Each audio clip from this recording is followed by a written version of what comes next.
When there's no more hope is left in me, I can see what comes my way. Halo, Assalamualaikum warahmatullahi wabarakatuh. Selamat berjumpa lagi dengan saya Anggono Raras melalui saluran Bisnis Kampus dengan tema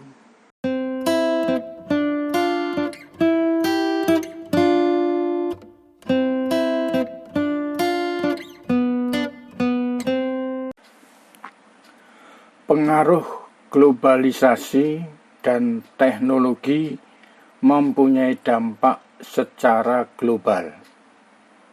Sharing berikut ini masih terkait dengan polarisasi akibat adanya perubahan teknologi secara radikal yang menerobos Indonesia. Paradok globalisasi adalah ia menyerukan pemerataan ekonomi, tetapi tidak menciptakan ekonomi yang setara. Tampaknya globalisasi sangat merugikan karena tidak membantu negara. Banyak yang menyalahkan globalisasi sebagai biang keladi ketimpangan. Ada kelompok yang percaya dengan membuka diri terhadap dunia tanpa batas akan membawa nilai lebih. Sementara kelompok yang lain menyerukan adanya proteksionisme akan melindungi ekonomi nasional.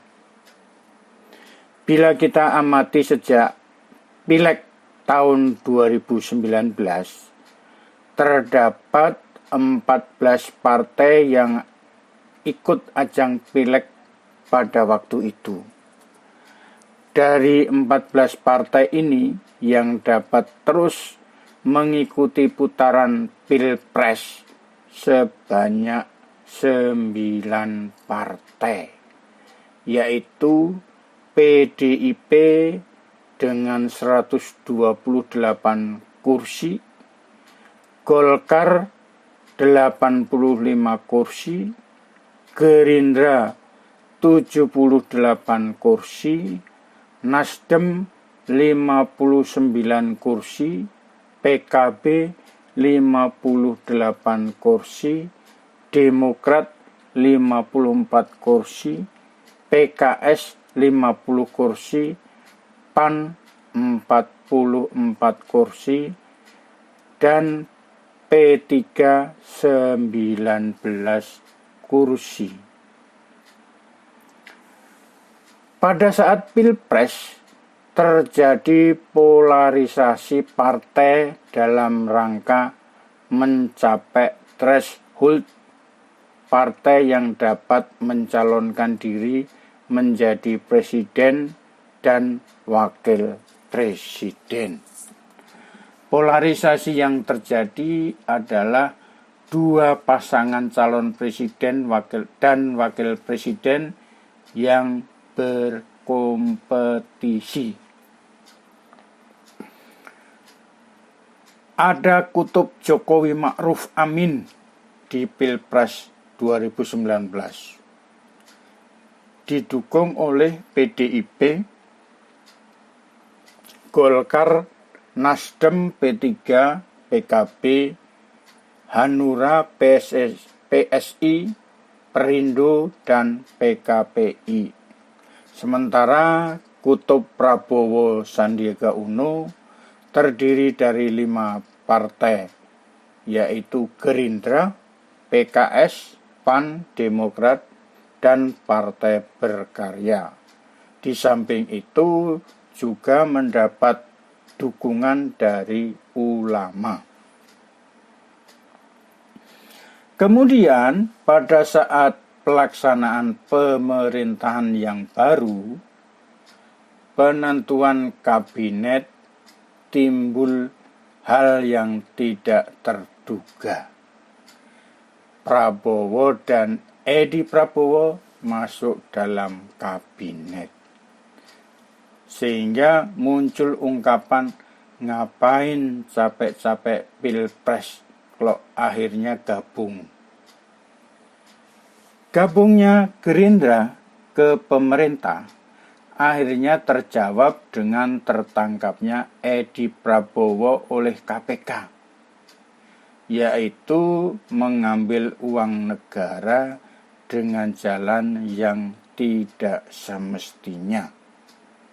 Selanjutnya Sandiaga Uno masuk ke kabinet.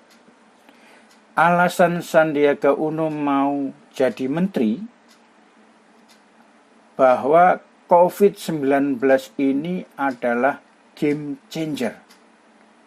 COVID-19 ini mengubah segalanya, terutama pada saat dia 2 minggu terakhir melakukan pemulihan. Dia bertafakur, bertadabur, berkontemplasi, refleksi bahwa akhirnya kita semua akhirnya harus bersatu padu untuk memberikan kontribusi terbaik bagi bangsa dan negara. Rekan-rekan semuanya, globalisasi dan digitalisasi dimanfaatkan benar oleh penguasa. Mereka membentuk tim yang bertugas membuat opini di media sosial. Tim ini diambil dari berbagai golongan, tapi dapat dikelompokkan menjadi tim terdidik, yaitu yang mempunyai latar belakang akademis. Kemudian tim perusak opini dan tim gerudukan, yaitu tim yang dengan identitas palsu selalu menyerbu kalau ada pemberitaan yang menyerang pemerintah. Kemudian timbul banyak berita hoaks secara luas, hoaks atau hoax. Akibatnya muncul ketidakjelasan antara yang benar dan yang salah.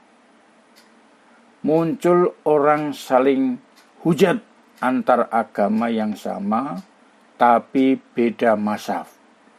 Agama yang berbeda saling melecehkan. Bahkan sampai ada orang yang mengaku Nabi ke-26. Bahkan sampai sekarang semakin terbuka keberaniannya mencela agama yang bukan agamanya, mencela tokoh dan golongan yang bagi dia sebagai bahan olok-olok karena dia streaming dari negara yang jauh di Eropa. Apakah kita hidup pada situasi seperti ini akan dipelihara terus? Pada zaman penjajah, situasi memang dipelihara, namanya divide et impera atau politik adu domba. Mosok kita mau ikutan penjajah melakukan hal seperti itu? Yang perlu diingat, kekuasaan tidak abadi. Ada batasnya, contohnya sudah banyak. Baik, rekan-rekan semuanya, sharing saya cukupin. Mudah-mudahan ada manfaatnya. Terima kasih. Wassalamualaikum warahmatullahi wabarakatuh.